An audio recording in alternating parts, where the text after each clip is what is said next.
Bismillahirrahmanirrahim. Assalamualaikum warahmatullahi wabarakatuh.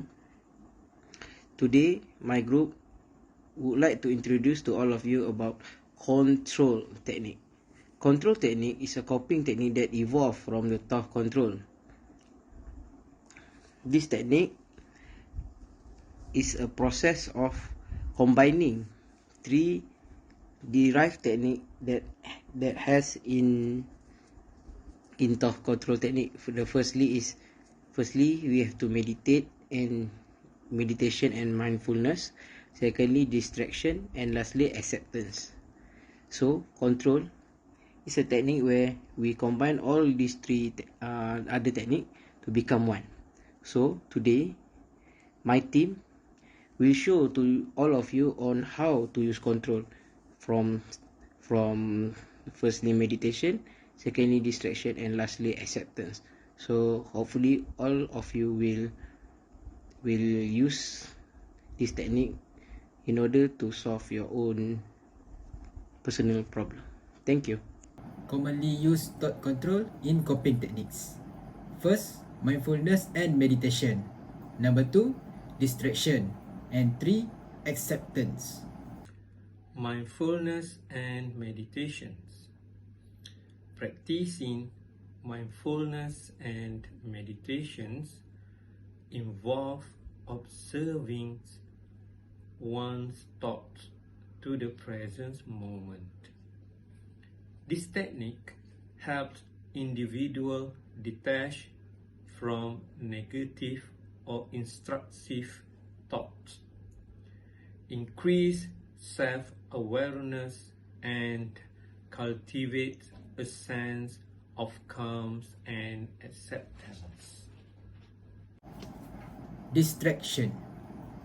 Engaging in activities that divert attention away from negative thoughts can be an effective coping technique. It can include activities such as exercising, reading, engaging in hobbies, spending time with loved ones, or focusing on tasks that require concentration. As for me, I absolutely love cycling and hiking. These activities not only provide me with physical exercise and a connection to nature, but also serve as a perfect canvas for practicing thought control coping techniques.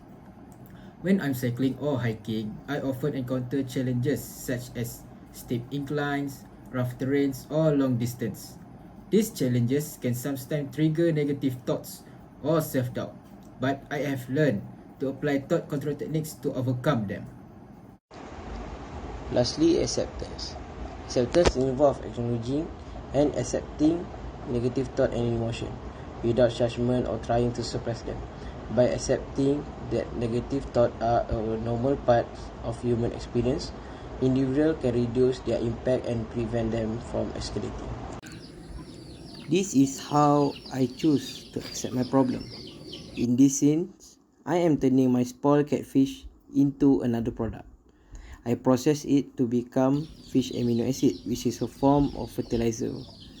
As you can see at this time, I lost around 70 kilos, which is equivalent to 1,000 ringgit in losses. Thus, this is how I use control as my coping technique. If not, this tragedy will always keep in my mind and it will lead to stress and depression. This is how I choose to solve my problem. For the conclusion, we believe that control technique is the one of the most efficient way to solve our stress. In this world, we will face a lot of problems, so we must become more realistic. Moreover, a study shows that our body will react with what we think. Thus, we must learn on how to control the problem and our situation. And we believe that by using this technique, it will help us to solve the problem. So, this is your choice. What do you want and how you want to plan the technique that we have already present. So I hope you can solve your problem. That's all from us. Thank you.